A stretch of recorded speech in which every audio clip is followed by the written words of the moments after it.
Hallo, das ist Vatalio und willkommen zurück zu einer weiteren Folge Let's Play die Inner World, der letzte Windmönch auf Schweizerdeutsch.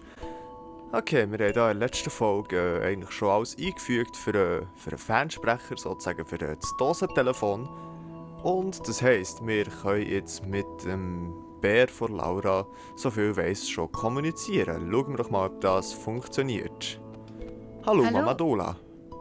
Na, wie kann ich euch beiden helfen? So, Ferngespräch. Nochmal wegen dem Ferngespräch mit meinem Vater.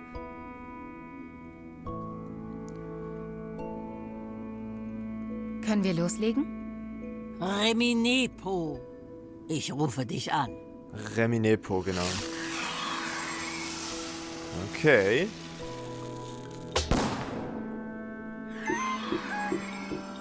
Oha.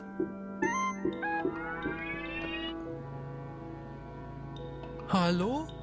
Oh, Wollmäuschen und Okarius Junge. Meine Güte, ich wusste, dass du ihn findest. Hallo.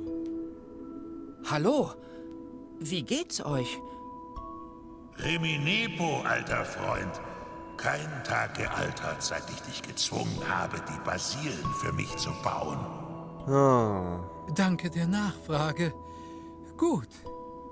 Also, wenn man davon absieht, dass ich von einer Horde Wahnsinniger in einem geheimen Labor festgehalten werde.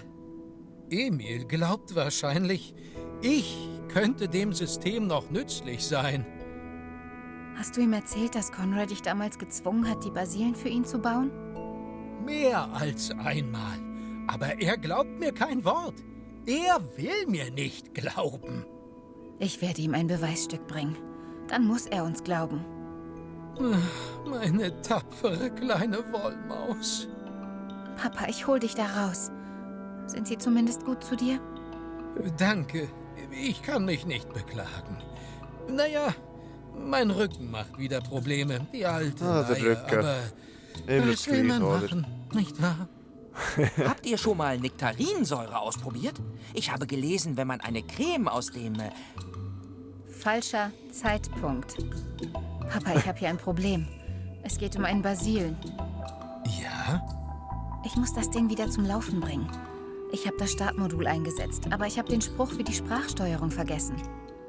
Meinst du Lorem ipsitus fladimopsibi, Schwengeltidengel, avicistmi, aistibumgedre, dacitorus lampi?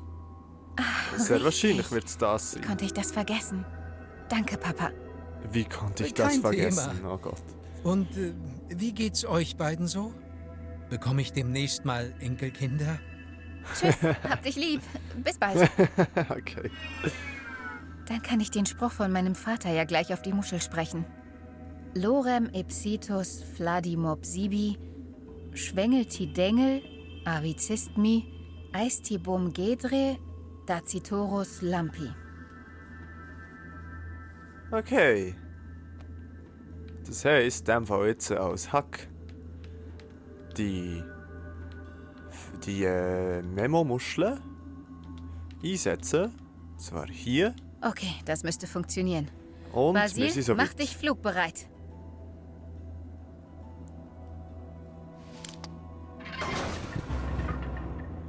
Okay. Sehr gut gemacht. Cleveres Mädchen. Alle Systeme startklar. Aber ich muss noch Flötennase helfen. Was musst du ihm noch helfen? Du kannst das Basilenauge da drin tun. No.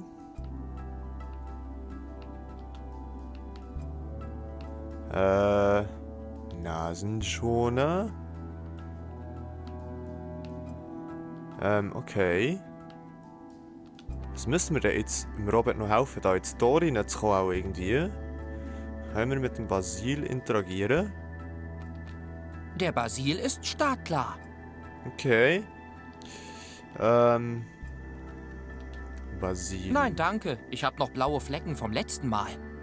Okay, wir müssen irgendwie da jetzt reinkommen. Aber hau, ich würde sagen, wir probieren einfach mal noch. Ich glaube, ich habe es zwar schon probiert, irgendwie den Basilog vielleicht die Nase schon versteinern. Warum sollte ich das versteinern wollen?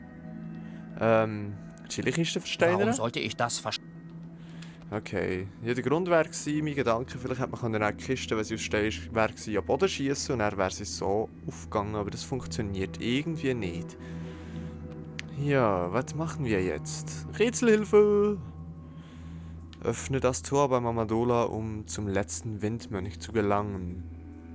Bei einem von Mamadolas Kräuterexperimenten mit dem Fernsprecher gab es eine Verpuffung, sodass das Tor beschädigt wurde und nun nicht mehr geöffnet werden kann. Ja, Mamadola nutzt den Fernsprecher für ein Ritual, um Kontakt mit Lauras Vater herzustellen. Du solltest dir die zerstörerische Wirkung des Fernsprechers zunutze machen, um das Tor zu öffnen. Vielleicht kannst du dazu das Ritual ein wenig manipulieren, vielleicht mit dem Basilog drin tun. Du brauchst etwas ganz Starkes und Scharfes, um das Ritual ein wenig aufzupeppen. Ja, Chili. Hast du etwas Passendes bei dir? Ja. In der Chili-Kiste befindet sich die schärfste Chili der Welt. Damit könnte das klappen, aber dazu musst du erstmal die Kiste öffnen. Ja, voll. Hier hilft nur rohe Gewalt. Kannst du die Kiste vielleicht zerstören, um an ihren Inhalt zu kommen? Wir können sie in den Abgrund schießen, oder? Ja, okay. Gehen wir rauf zum Windbrunnen und schießen von dort oben die Kiste runter, dass wir dann die Chili bekommen. Und dann ist es wahrscheinlich so, dass wir die Chili dann dort in den Fernsprecher rein tun und das dann das Ritual manipulieren und dann somit irgendwie kein Plan. Warum das dann auch so funktionieren soll, aber so dann irgendwie das Tor öffnen. Gehen wir doch zum Windbrunnen rauf und kicken die Chili-Kiste runter. Ja, und was ist auch aus dem Bingo-Pferdchen geworden? Sind jetzt alle anderen Bingo-Pferdchen extrem traurig? Ja, also wir haben ja wirklich letztes Mal gemerkt, dass das Bingo-Pferdchen ist sehr selbstverliebt wurde, geht instant extrem schnell, was wieder schön war, ja. So kann es laufen, okay. Und tschüss! Okay. Hoffentlich ist der Chili nichts passiert. Chili, ist alles okay? Chilis can't talk, Robert. Okay, gehen wir zum Stadttor. Das heisst, irgendwo da unten werden wir jetzt Chili finden. Und ich hoffe nicht, dass sie irgendwo noch schwierig zu bekommen ist, sondern dass wir sie eigentlich relativ schnell irgendwie am Boden auflesen können. Da wäre ich sehr froh drum. Aber es ist ein Point-and-Click-Game, ein Rätselgame, das heisst, es könnte sehr gut sein, dass wir irgendwie noch Sachen machen müssen, um dort herzukommen. Ja, wo ist denn jetzt die Chili auch hergefallen? Ein Hack. Hier ist sie. Wir haben sie besiegt. Nice, in dem Fall. Gehen wir zurück zum Basilenfriedhof. Jetzt ist ja eigentlich kein Friedhof mehr, jetzt ist es der Basilen-Landebahn, Platz, Mamadolas Heim, weiss auch nicht genau. Jetzt bin ich gespannt. Einfach Chili dort reinkicken und das sollte dann schon funktionieren. Let's see. Ich weiss es nicht. Wäre cool, wäre gäbig. Well, I don't know. Okay, Chili, du kommst jetzt auch noch hier dazu? Was soll schon passieren? Ja, das ist sicher safe. Jetzt können wir das selber interagieren. Nein, können wir nicht. Mamadola muss das Hallo? hier machen. Na, wie kann ich euch beiden helfen? Okay. Nochmal wegen dem Ferngespräch. Ferngespräch mit meinem Vater. Die Sachen hier haben wir jetzt nicht durchgelesen, aber ich glaube, das brauchen wir auch gar nicht, weil wir haben es ja schon geschafft. Das war ja recht offensichtlich. Ich glaube, das sind nicht unbedingt Informationen, die wir müssen haben. Okay, Ritual. Können wir loslegen? Reminepo, ich rufe dich an. Oh. Kaboom. Habt ihr auch wirklich nur die Zutaten reingetan, von denen ich euch erzählt habe? Nun ja, Ihr sollt nicht euren Müll in der Dose entsorgen. Das ist ein Ritual. Okay, aber warum funktioniert es da jetzt nicht? ich kann es kaum anheben. Vielleicht müssen wir das Basilenauge auch noch drin kicken? Ah. Ich glaube, der Nasenschoner wird da Das dabei mache ich nicht. nicht mehr helfen. Nein. Okay, Mama Dola, do that thing again. Na, Okay, Ferngespräch. Nochmal. Das können wir alles überspringen, da wissen wir ja schon, was gesagt wird. Und Ritual, let's loslegen? go. Reminepo. Oh Ich rufe oh. dich an. Was passiert jetzt? Kaboom, oder? Okay. Ich nehme mal an, das war euer Werk. Jupp. Da habt ihr den Salat. Die Tür ist kaputt. Ah, sehr gut. Die Tür ist kaputt. Dort wartet der letzte Windmönch, stimmt's? Ja, mein Junge. Okay. Dann kommen wir Mein der Sache Junge, näher. ich gebe dir noch etwas mit auf den Weg. Einen guten Rat? Nein, ein Buch. Du wirst es noch brauchen. Okay. Großartig. Dann lass uns den Windmönch finden. Flötennase, jetzt hör doch auf. Komm einfach mit mir. Wenn wir Emil und allen anderen beweisen können, dass die Basilen nicht echt sind und dass du den Wind bringst und der König bist, dann brauchen wir keinen Windmönch. Nie wieder. Laura, du weißt, Ja, du kannst das nicht. Ich hab's verstanden. Hör zu. Du tust, was du tun musst. Aber ich werde mit den Basilen losfliegen und die Hinrichtung verhindern. Es tut mir leid. Okay. Mir tut es auch leid. Auf Wiedersehen, Laura. Unsere Wege trennen sich hier. Jetzt hör Sad. auf zu heulen, Mädchen. Der kommt wieder. Ich war vielleicht zu hart zu ihm. Nein, Conroy war zu hart zu ihm. True. Aber absolut du musst dich wahr. damit abfinden, dass du den Jungen nicht einfach in die richtige Bahn brüllen kannst. Lass ihn den Windmönch suchen. Vielleicht findet er ja die Wahrheit auf dem Weg. Was soll das heißen? Keine Ahnung. Willst du ein Schluck Kräuterlikör? Nein, tut mir leid. Ich muss noch fliegen. Ich muss noch Mach's fliegen. gut, Dola. So gut. Es war schön, dich zu treffen. Mach's gut, Mädchen. Und Kopf hoch. So, du hässliches Ding. Bring mich zu Emil.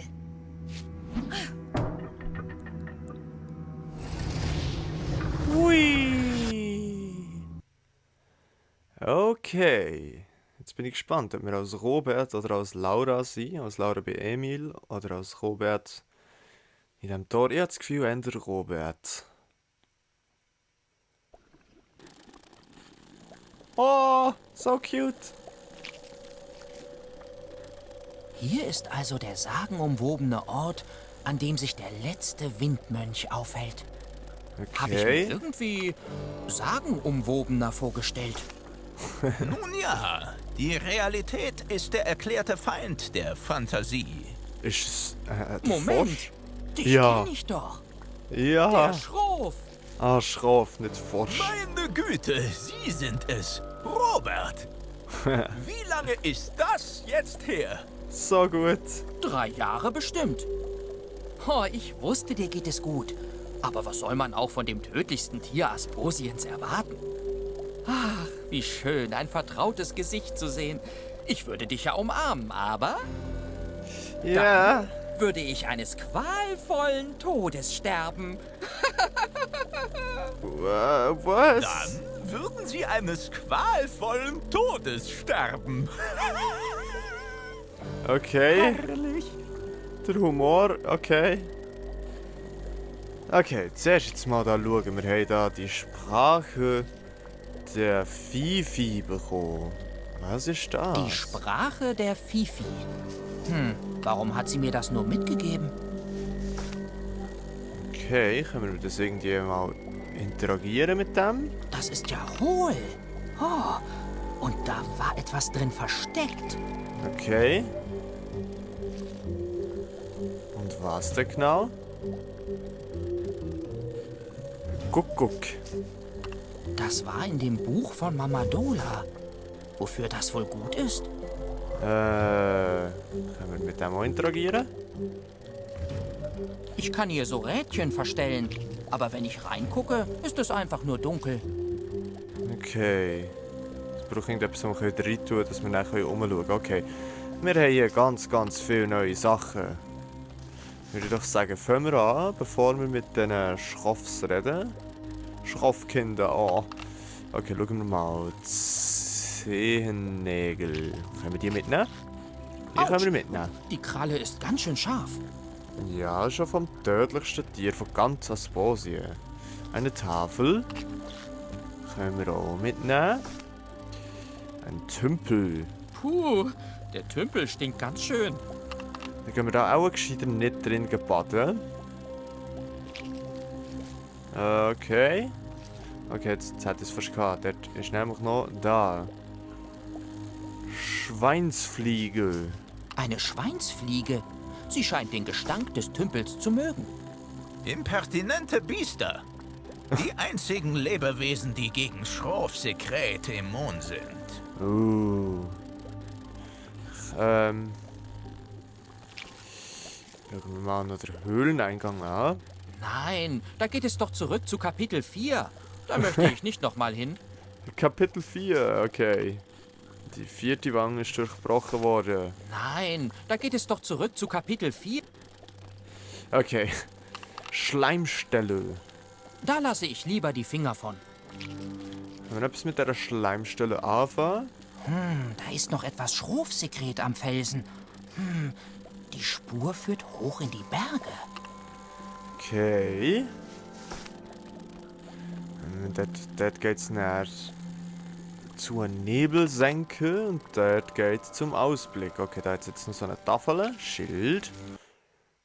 Oh, okay, wir können interagieren. Und leider wieder ein recht langer Ladebildschirm. Sad. Okay. Symbol. Das erinnert mich an etwas. Ist das ein Windbrunnen? Okay. Und da irgendetwas. Dazu fällt mir nichts ein. Okay. Na, dann haben wir da Schrift. Diese Sprache kann ich nicht lesen. Ist vermutlich ohnehin nur die Übersetzung. Okay. Dazu fällt mir nichts ein. Okay. Na, hier. Das sieht irgendwie aus wie ein Asposa? Okay. Dazu. Das würde nicht funktionieren. Okay, das hätte nicht dazu. Fällt mir nichts ein. Das Symbol. Diese Nase, die elegante Form. Ein Erdbeer. Ein Erdbeer, okay. Ich weiß gar nicht, wie die aussehen, aber ich glaube, die sind in die Inner World 1 vorgekommen. Was willst du nur von mir? Ja, okay, ist ja gut. Na, unten noch Schrift. Da steht zum Windmönch. Sieht so aus, als sei ich hier richtig. Okay, cool. Das würde nicht funktionieren. Okay, jetzt haben wir dort oben links so ein Käferchen, aber mit dem können wir irgendwie nicht interagieren, also gehen wir doch zurück. Okay, was haben wir gehabt? Wir haben das erste Zeichen. Jetzt weiss ich jetzt gar nicht, was hat sollen sein. Das zweite einmal ein Asposer und das dritte ein Erdbeer. Okay. Tun wir mal. Schauen, ob wir mit der Schweinsfliege können reden. Bzz, bzz, bzz. Na komm. Sie scheint sehr scheu zu sein. Okay, vielleicht können wir es irgendwie mit Schleim anlocken. Da wäre ja die Schleimstelle. Vielleicht können wir das irgendwie mitnehmen in die Nase. Ich glaube nicht, dass das funktioniert. Nein, das funktioniert nicht. Okay, was haben wir auf dieser Tafel hier? Da steht, sie zogen sich tief in den Wurzelwald zurück. Aus Geschichte wurde Legende. Und aus Legende wurde Märchen, bis die Erinnerung an die Dynastie vollkommen verblasste. Und diese Tafel hat ein Astloch. Ein Astloch. Wenn wir das irgendwie da drin Besser tun? nicht. Ich würde die Gravur nur zerstören. Okay. Dann würde ich sagen, ist der Moment gekommen, wo wir mit dem Schroff reden. Hallo, Schroff. Hallo, Robert. Schroff. Okay.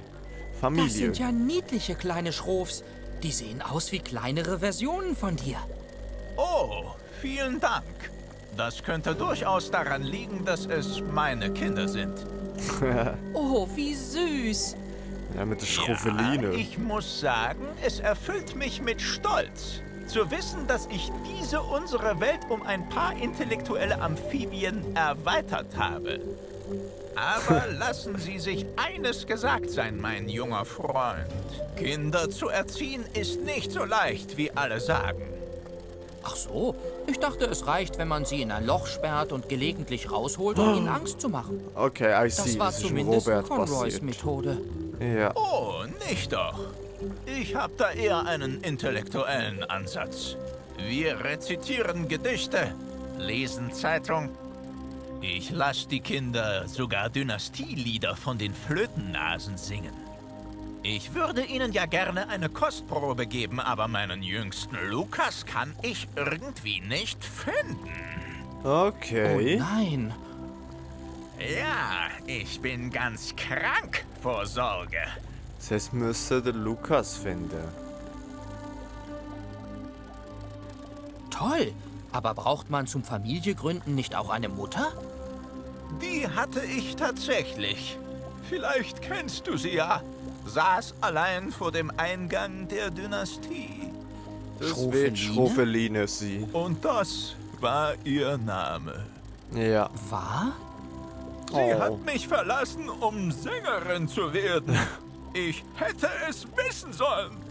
Oh. Wir haben ein Leuchtfeuer der Leidenschaft entzündet, aber ich fürchte, ich war nicht mehr für sie als der Vater ihrer Kinder.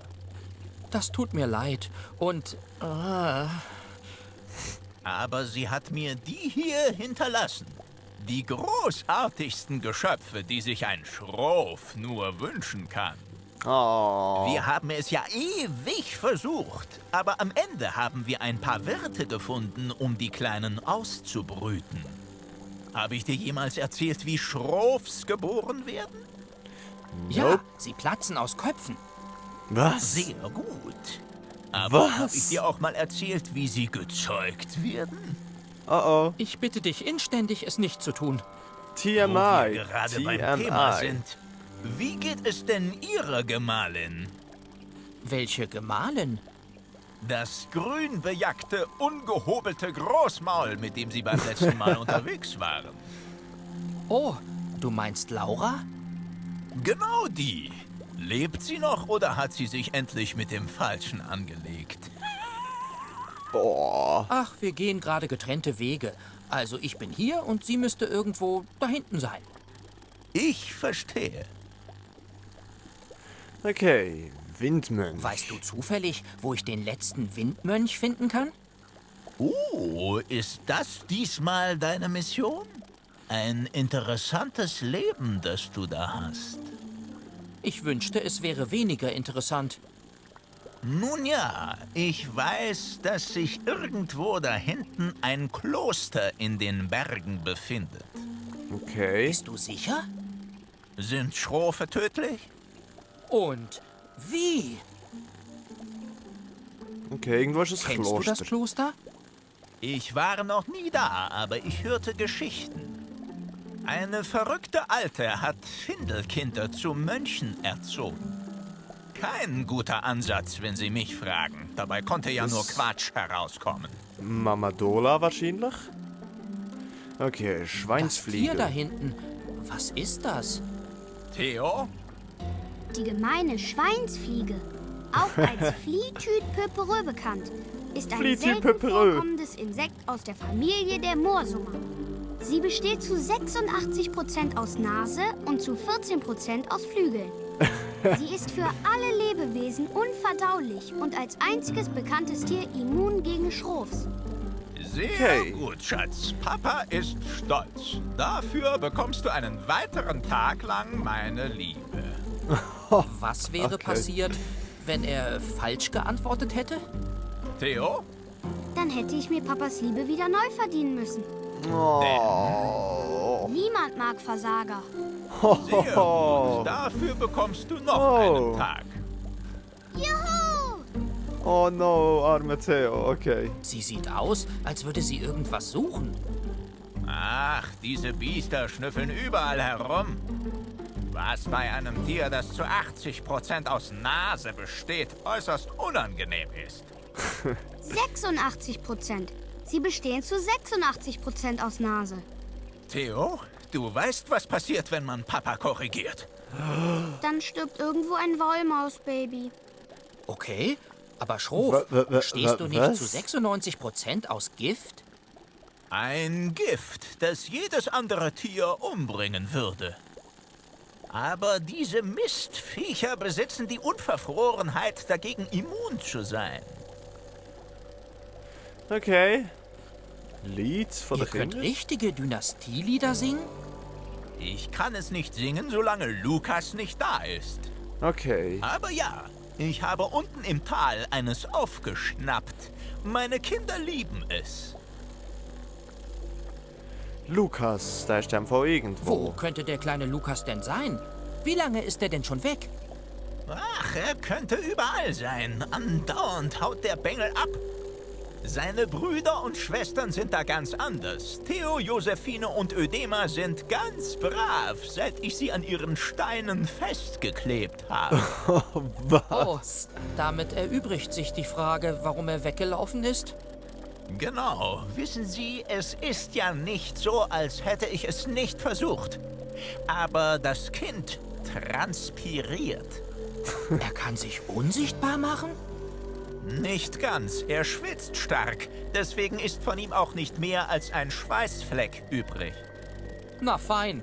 Wir suchen also ein schwitzendes, kleines, tödliches Schroffbaby. Okay. Lukas! Danke. Okay. Keine Ursache. Und ich sage, reden wir noch schnell mit den Kindern. Und? Was willst du werden, wenn du mal groß bist? Genauso tödlich wie mein Vater. Okay. Gibt's da noch mehr zu sagen? Und? Genauso. Nope, okay. In dem Fall.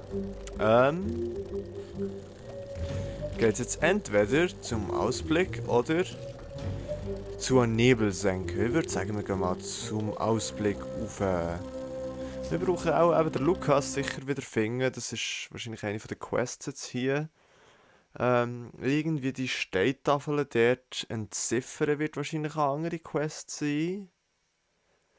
Ja, wir haben auch noch Gegenstände im Inventar. So eben das, Ich hab dir gleich gesagt, dass das nicht klappen wird. Okay. Du wolltest doch unbedingt ein Haustier. Toll. Und wie sollen wir jetzt den Kaffeesatz aus der Waschmaschine kriegen? What? Hallo? Ist da jemand im Baum? Nein. Sicher?